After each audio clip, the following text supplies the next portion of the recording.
All right, guys, welcome to the CrossFit Grandview podcast. Today I have a guest, David Ulmer, on here. He was a former member. He's been a head coach all over Columbus and has owned his own affiliate for the last 6 years, CrossFit IPA. He's back joining us. Me and him are good buddies. So Dave and I were out having a couple beers, eating some tacos about a month ago. And so we just started kind of commiserating on, like, as usual, like the old days of us getting into CrossFit back in like 2009, 10, when we first were training together, and even just how we started even before that. And part of what this brought up is also what's on our mantra wall at the gym. We have like a moss wall, and it says, hard is what makes it great. So you can take that out of context and make some funny jokes about it. I think when we put it up, that's exactly what happened. But, you know, applying that into CrossFit, you know, we really got to chatting as far as, like, you know, how CrossFit's evolved, even how and why I think it got really popular. And you know, we were discussing a little bit, like, why CrossFit, I think, exploded. The 20 years leading into CrossFit was all things to try and make fitness really easy. Things like selectorized equipment, curves, you know, where you can wear your street clothes and get a workout in 10 minutes, and you don't even break a sweat. At home, like Thigh Masters and the things that shock your abs.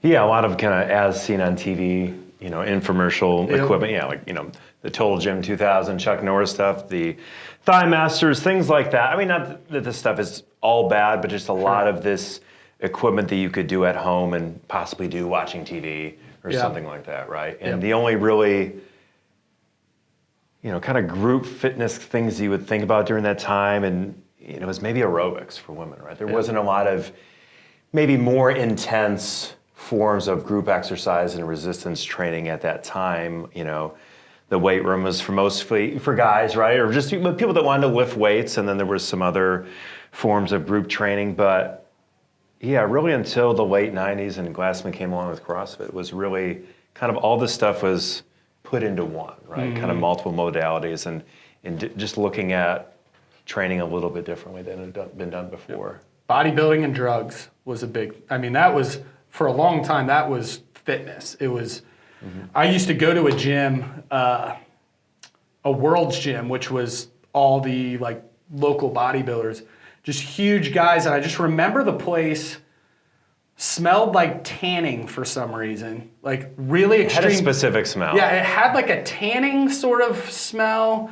And I remember just like being like this 145-pound kid doing like rope tricep things and looking at these dudes with arms this big and being like, this is not working. But that was fitness. That's how I knew fitness, like back in the 90s. And yeah, so like we were saying, CrossFit came around and it was something that was real, it was simple. And I think more than anything for people who, you know, like for myself, like I didn't do like PEDs or performance enhancing drugs, and I'd read these bodybuilding I'm like looking at like Jay Cutler's like routine and trying to like mimic it. And I'm like, why isn't this working for me? Why was you growing? Yeah, I was like, wow. I started doing CrossFit, and that's when I noticed like this is something that's working for me now. Like I'm growing some muscle, like these movements and like these like full body like moves and these hard workouts are like changing me, and these are really working. And then I think as people would see that happening, that's why it really caught on, because everyone had kind of just been screwing around with all these fitness modalities that weren't working well for them, and this was something that like it really worked. If we're just going to be like simple, like CrossFit worked, and it was real, and it wasn't, you know, a gimmick or bullshit. Early CrossFit was a lot of, you know, there weren't gyms really around. There was some, but it was minimal.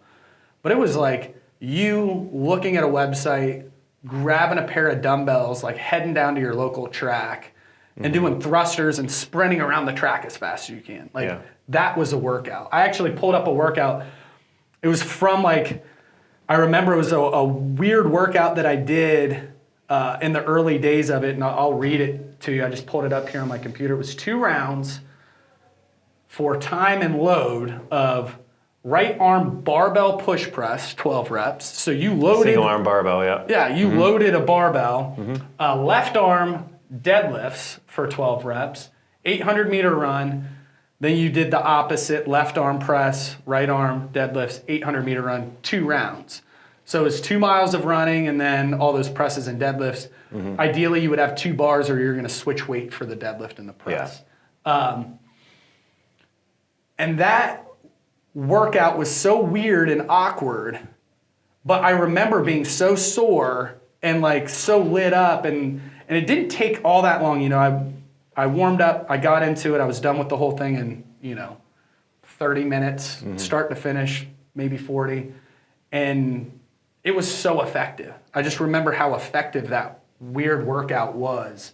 But it was hard. I mean, I pushed myself because I would put my comments in those old school like CrossFit like comment boards, and I'd chase after like, this dude from like Kandahar or Afghanistan who's like stationed over there. Like I'd be trying to like get his time or something. I'd kill myself. And that world was a lot smaller then, right? Yep. You could potentially just see people, regularly on the message boards or the comments putting in times.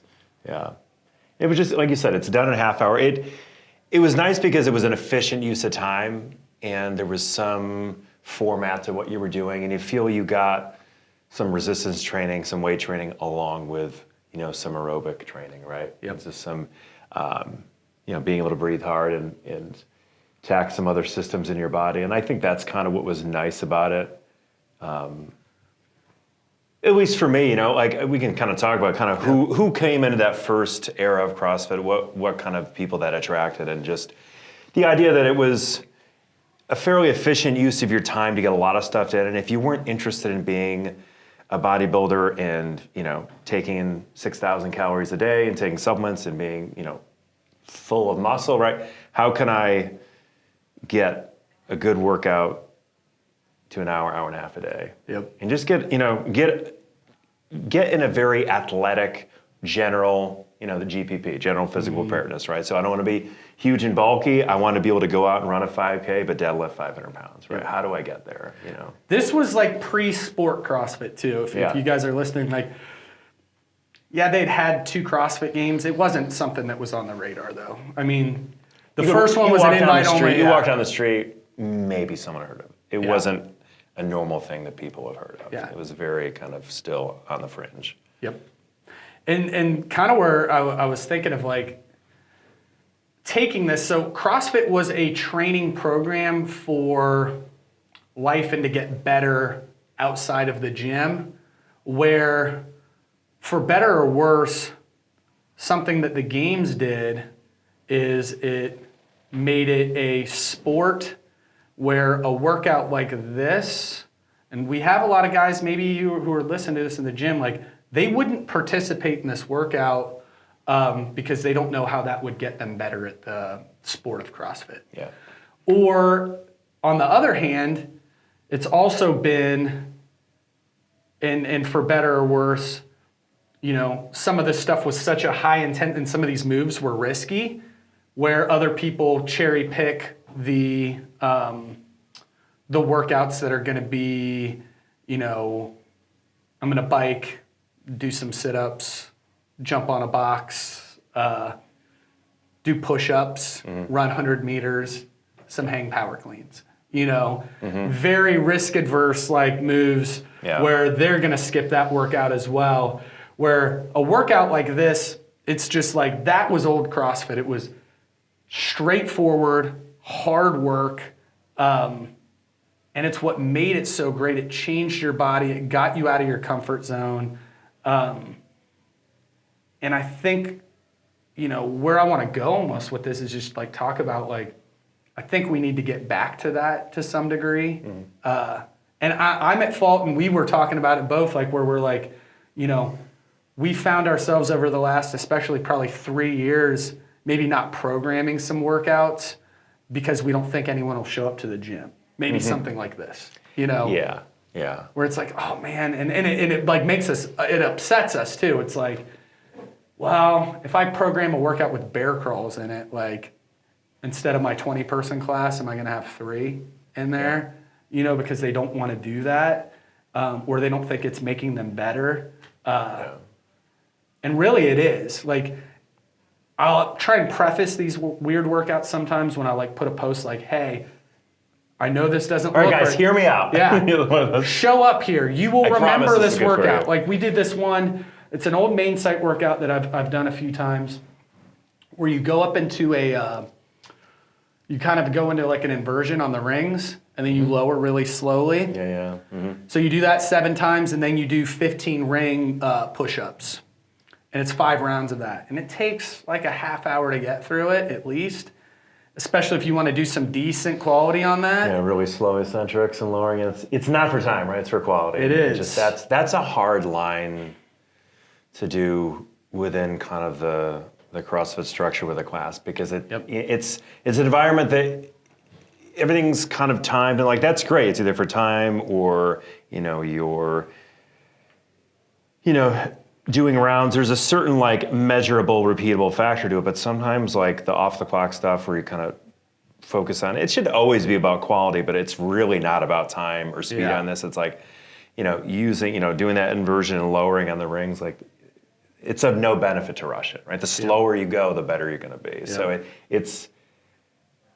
it's hard to kind of get people to change gears sometimes for that stuff, right? Yeah. But it's doable, and it's important. But sometimes you just you have to work harder to kind of preface that and make sure that that's the goal today. Yeah. It's what I always say is like you won't remember. Again, I like this one because everyone likes to do hang power cleans and 100-meter runs and like burpees in small doses. I'm like. No one's gonna less than 10. Yeah, no one's gonna remember that 15-minute AMRAP of 100-meter runs, hang power cleans, and burpees. Everyone who does that workout with the inversions and the ring push-ups, you'll remember that workout 5 years down the road. Like, ooh, I remember that one. I was so sore in my lats and muscles I didn't even know I had, and I'd never been upside down on rings before. Man, that really woke up some stuff I didn't even know was there.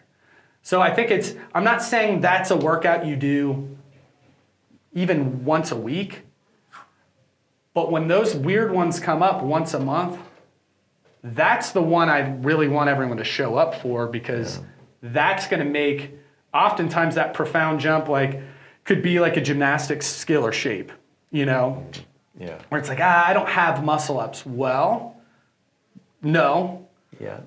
But if you learn this shape that we're learning to get to the muscle up, it's going to have a profound effect on your fitness. And then you might get pull-ups, So you might get pull-ups instead of the bar muscle up we're really kind of working towards that day.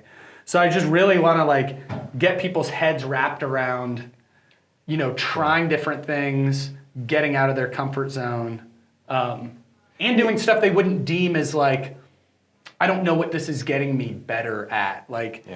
Typically when people think of getting better, it's at increasing loading on a straightforward barbell lift or an Olympic lift. So, whether it's a clean and jerk snatch, back squat, deadlift, or bench. Which is a measure. I mean, it's not a false statement, but yeah, there's so many other good things we know it helps in the long run, it makes you better, but it's sometimes hard for some people coming to the gym, this isn't their career in life, like, what's this doing for me, But you get very used to doing the things that you, like I said, push-ups, box jumps, hang clean, this is stuff that you can measurably get better at, whether it's time, speed, increasing load and stuff, and that's great, but sometimes the other weirder movements or things that all of a sudden you do something that you think you're strong and fit and athletic, and you do something a little bit different than you're used to, and you're like really shocks you.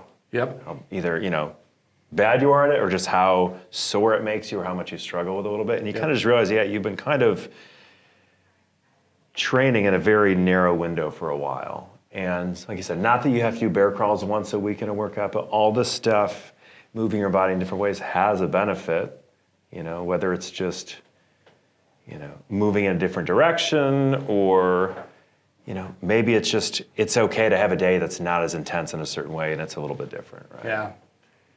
I need to go back and watch a lot of the games events, but I kept up with the games. I watched little highlights of a lot of the events and read them, and I started getting a lot of texts and stuff, which was really cool, about the P-bars. So I bought Doug Chapman's P-bars when he closed Hyperfit down 4 or 5 years ago. So he had like P-bars for dips, and you could do walks. And I would incorporate those at the old gym. We had a little better place to store them. We're still trying to figure out how to do them. I'd have people walking on those things every week, and I'd have I got it to where my whole class everyone, 60-year-old people, were all walking on those, and they loved it. In my classes, I do jump rope progressions. I actually do those about once a week. We'll do singles, jump on one foot, jump on the other. We'll do some crosses, and then we'll kind of chain them together to finish up a warm up. It's funny. For years, when I moved here, I would work out lifestyle fitness stuff. And this is stuff right before I joined your gym, and I was still in Columbus doing main site stuff on my own at gyms around here. It was like a workout, but I used it as a jump rope warm-up that I saw in Men's Health or Men's Fitness thing. It was like 20 reps of all these, single unders, just right leg, just left leg, alternating, side to side. It was just this little thing that I just used it every day as this kind of jump rope warm-up I did. And I still remember it because I do it from time to time, but. Yeah. It's awesome. Yeah. It's super cool. And when you can get a group of people flowing on that, it looks beautiful. And then what's cool is you're not just stuck in one mode of, I know Chris Henshaw had a video of it was all the daughter girls were doing a aerobic capacity seminar, and it was some running and single under workout that he wanted them to do, or maybe rowing, I don't know. But they couldn't do it. All of them could only do double unders, and they were all clipping. So he's like, okay, we're gonna stop here. And got them all to relearn. They had to learn how to do singles. All I'm getting at is don't throw these novel things out. And it's cool because since it's in the games now, it's a legitimate thing to do.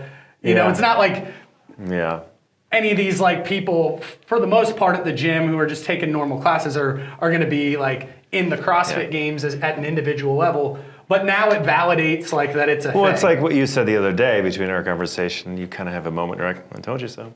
You're I don't like to say it too often, but now that it's been validated on an international stage and that this is now acceptable CrossFit stuff, you're well, that's what I was saying before. Yeah, the P-bar walks and the dips and the jump rope, and we do sandbag work and all that type of stuff, and it's oh, okay, this is a valid test of fitness.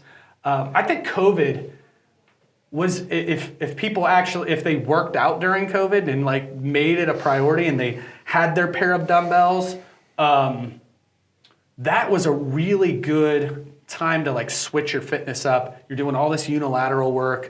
You're running a lot. I personally, we put out stuff that you could do for our gym with just a pair of dumbbells.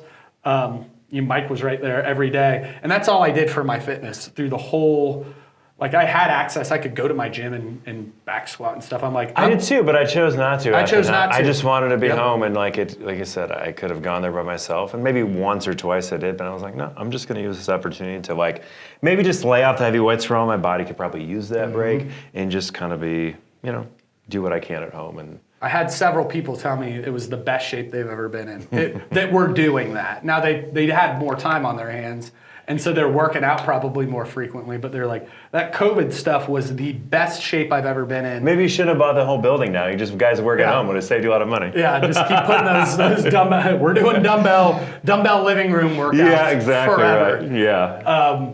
But no, it was just a point where it's man, it was cold too. Remember how cold it was? I mean, it was April and snowing. People are going out to their garage and it was cold. But that made you tough. That was hard work. And that built a lot of character. And if you were working out in that, more than likely you were going hard. You're probably not going to go do a soft effort in 35-degree garage, Yeah. with dumbbells, rusty dumbbells, like you're gonna get after it. So that was, I think, a really beneficial time for some people fitness-wise, where they're like, okay, I do have it in me to like suck it up and not just be in this very comfortable spot when I'm doing some training. When we first got into CrossFit, again, it was like, we're taking a pair of dumbbells out to Hoover Dam or a track, and you're gonna like run up and down some steps and do some thrusters. We're trying to emulate what they're doing on CrossFit. We're hanging rings over like football goalposts and getting like screamed at and stuff to get off the football field. Just doing hard work that takes you out of your comfort zone, especially that main site, because it was super random a lot of times, Very, we've always talked about this before. It's very gymnastics heavy. Yep. Because that was kind of Glasson's background. I think that was really the base of his exercise pyramid was bodyweight stuff. Yeah, what is it? It's nutrition, like metabolic conditioning, then gymnastics, right? Yeah. Then it goes weightlifting. Yeah. And I think that's just, once you get past the age of 10, right, gymnastics gets really hard because you're an adult and you're heavy and it's hard to move around, right? If you're running a gym, it's a very difficult thing to broadly scale and adjust, because you can always adjust the weight in a bar or a dumbbell or a kettlebell. Yep. You can't adjust your own body weight. Now you can get around it in certain ways, but it's a very tough modality for adults of all sizes and ages to really do, but I think it has a lot of benefit. And once you can even take a strong, accomplished athlete and start doing, the press handstands and, L-sit rope climbs from your butt. Like there's just so many things that are challenging even for strong athletes to do. And I, speaking of workouts, that you won't remember the random hang clean box jump run workout, but I remember years ago when I was at a Polaris I was going through some old main site workouts, and there was one that was just like 3 rounds of, like touch and go rope climbs. Like, and you couldn't touch, when you came down, it was like a 15-foot rope, you couldn't touch your feet, like it had to touch your butt. It was touch and go. So it's basically, there's no break in the rope climb. You had to go up and down There's 3 a butt times. touch. Like a butt touch or a touch and go. It wasn't just like stop and rest and get a drink of water, get some more chalk. It was just like boop, boop, boop, boop, boop. 3 times, legless climbs. Up and down, touch and go, 3 legless climbs into like full depth parallel push-ups, strict, or handstand push-ups. Yep. I think it took me forever. Yep. Like 5 rounds of that. And I was like, oh, that was really humbling. I wasn't even breathing hard because I was moving so damn slow. I mean, I was a little bit, but you know what I mean? It's just that sticks out in my memory very distinctly. Yep. Not a lot of other stuff they did. It was fun, don't get me wrong, but the truly humbling, weird ones that are outside of your strength zone is definitely stuff that you remember. I really credit... And you tend to avoid it in your own programming or your own training. Like, I don't want to do that again. I was really bad at that. Yeah, 100%. I think where it really goes, like... it works for both sides. So like people who are, they have trouble with maybe some of the more challenging moves, and for maybe people who are so focused on their placement in the open or things like that. I really, for that crowd, I'll use Graham as a great example. The entire reason, one of the reasons, and he wouldn't have won it had he not done this, was he tackled every weird hard workout that came up on main site in 2010 leading into the games.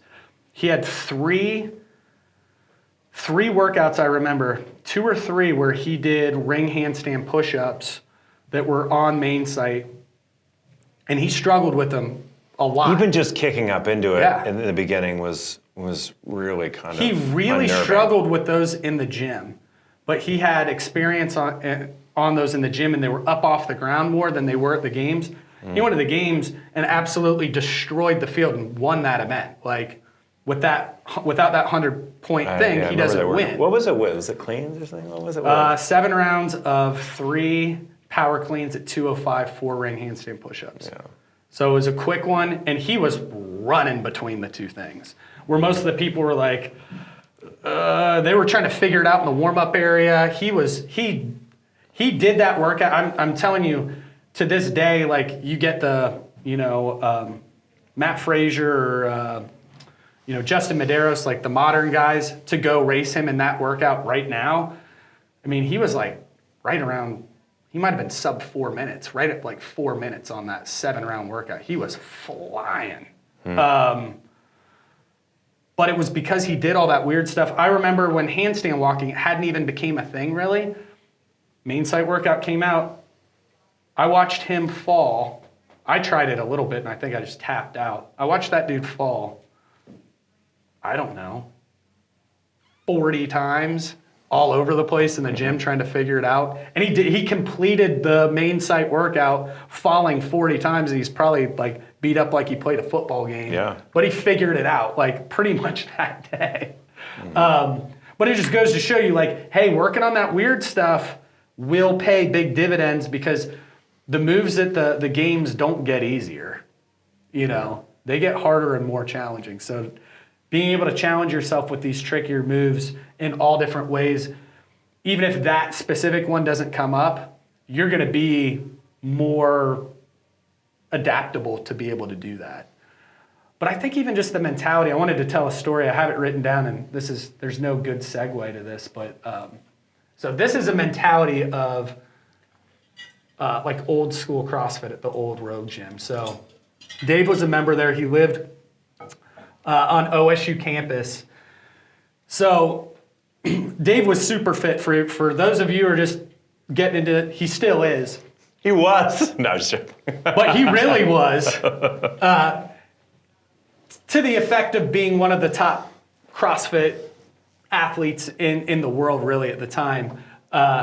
He would ride his bike, I don't know, 15 miles, let's say. Maybe it was less. Maybe it was 10. I don't know.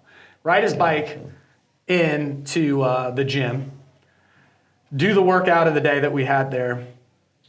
We didn't have a shower or anything. He'd grab a bucket that we had in the gym, fill it up with water, strip down, pretty much naked, right on the blacktop, grab a bar of soap, do a bucket shower, straight outside, just chisel. And I remember people in class who weren't out were just like, Jesus Christ. Like looking at you doing that. Just completely taking like a hobo shower right out there. Putting on a fresh outfit because he's maybe had to go to lunch or meet someone somewhere or go to work. Yeah, you were like a waiter or something. You're going to go to work.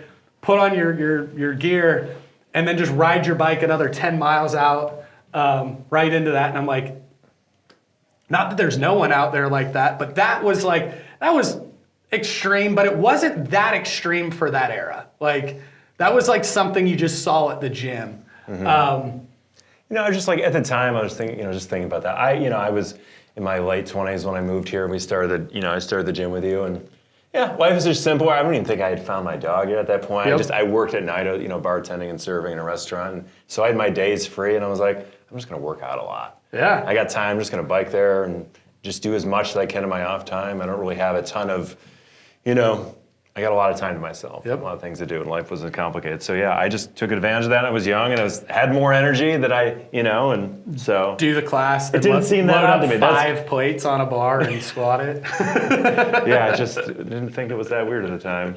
But I always liked doing that stuff. Even when I was down at Fit Club and I lived at Grandview, I would kind of run into class sometimes. Yeah. It was like about a 5K. Yeah. Just put in some volume where you could and doing a little bit of endurance work and getting on the bike or running long distance. Yeah. I remember you doing that. Because I couldn't, I didn't work at the gym or live at the gym, so I had to I wanted to get my workout in, but I had to get some other training in during the day if I wanted to keep up the volume and maybe compete one day and go to regionals and things like that. So I was just always looking for ways to kind of do some more training. Do you remember parking at that McDonald's and running in the middle of the winter time into Road? Yeah, I think I do remember that. That was a couple mile.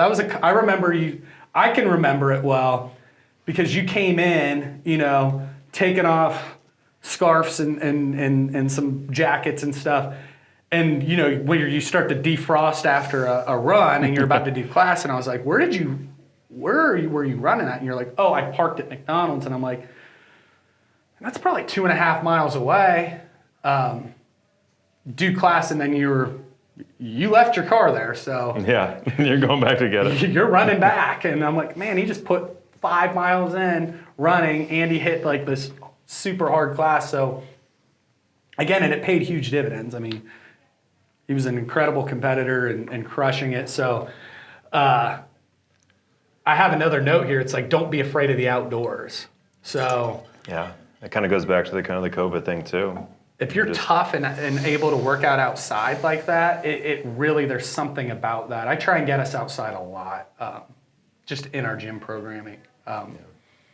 You know, when the weather, like today, we're dragging sleds and doing sandbags and all that kind of stuff. That's like our workout today. Mm-hmm. But you know, you're just outside for like 20 minutes, 25 minutes. I think it's really important to just be outside as much as you can when you can, especially in Ohio where we get shoved inside for 3 months out of the year. Yeah, you know, I used to, you know, when the weather's good and stuff, you know, if I have some equipment at home, just kind of going to, you know, Whetstone Park or going somewhere where you can take a few things and say, or I'm going to train for an hour. There's some things I want to do, and you know, I've got some rings I can throw around a tree. You know, I know there's a pull-up bar somewhere in the off the trail over there. You know, there's, you know, some of the concrete picnic tables. Maybe I can jump on those like a box jump. It just, it's at least for me being a creative person, like it's nice to kind of use my environment in a way that I can spend time, some time outside and get some good hard workouts in. I think that's just fun. I'd rather work out outside than a gym anytime. Yeah. No, it's great. I think bringing this back to like how we can apply this if we're listening to it. And the one thing I'm not trying to tell anyone to do is like, I think a lot of it is like, if you haven't stretched some of these comfort zones, try it. Like get outside, or if there's a move that you normally avoid or a workout style you normally avoid, get in there and try it. It's normally not going to be as bad as you think. And what I'm not trying to tell anyone to do is grind through injuries or moves that aren't safe. Like if you've got bad shoulders, like trying to swing and heave your body into like a ring muscle up is probably not a good idea. And you should modify that movement and scale it in some way that is safe and efficient for your body that allows you to get through it.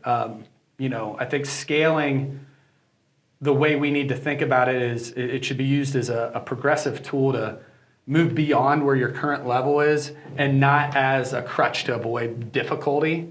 But at the same time, I'm not trying to tell people like, hey, when it's this day that is like really injurious to you, like you've got bad knees and we're doing 1 trillion squats, like just grind through that pain. That's not at all what I'm saying. What I'm saying is come and do the workouts that are going to take you out of your comfort zone a bit. I've found that most people sell themselves way too short in the gym and what they're capable of. And so I think as coaches and people that run gyms, like it's kind of your job to kind of like, no, you can do it, right? And they end up, you know, they get through it. It's not as bad as they thought it was going to be.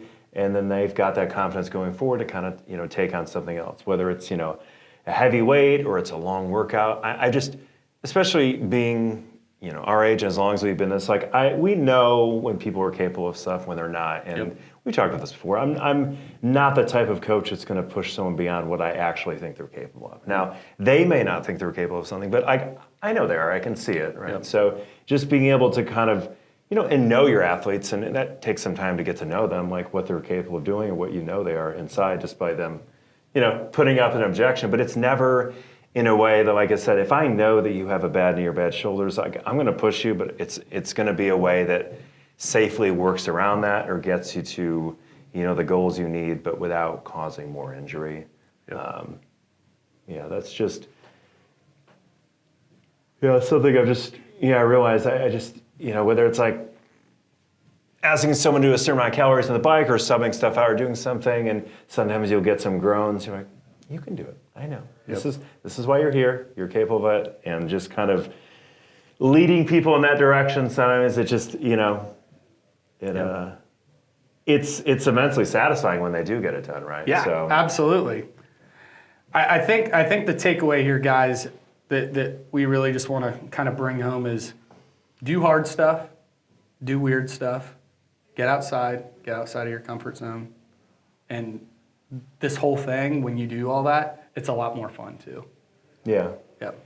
I think like we kind of get into it because we were, former athletes, and we still were used to doing really hard, physically challenging stuff. So even though things were difficult, we had that confidence in the background to do this difficult stuff because we were used to it. Like we were kind of physically confident in knowing the things that were going to be hard, but like we've done stuff like this before. But it's kind of convincing, people that maybe CrossFit is their first exposure to something that's really physically uncomfortable. Yeah. And just knowing that like people are capable of a lot, but just kind of trying to get them to the point where they can take on anything and just know that some stuff's going to propose more of a challenge than others, but you can do this.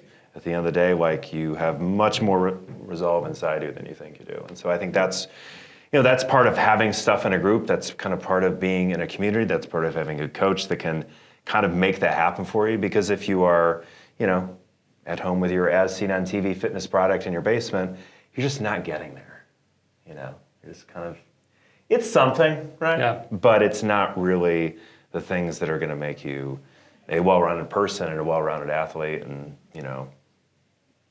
have great overall general fitness, Yep. So Yeah. I think it's where CrossFit's filled a big need in the last, 20 years or so as far as, something that people want to do. And, there are a lot of spin-offs of it now. It's kind of started, whether you love or hate CrossFit, I mean, there's lots of other things that have tried to, do a similar model to it. And that's great. It's all good. It's getting people moving and getting group fitness, back to something that people want to do.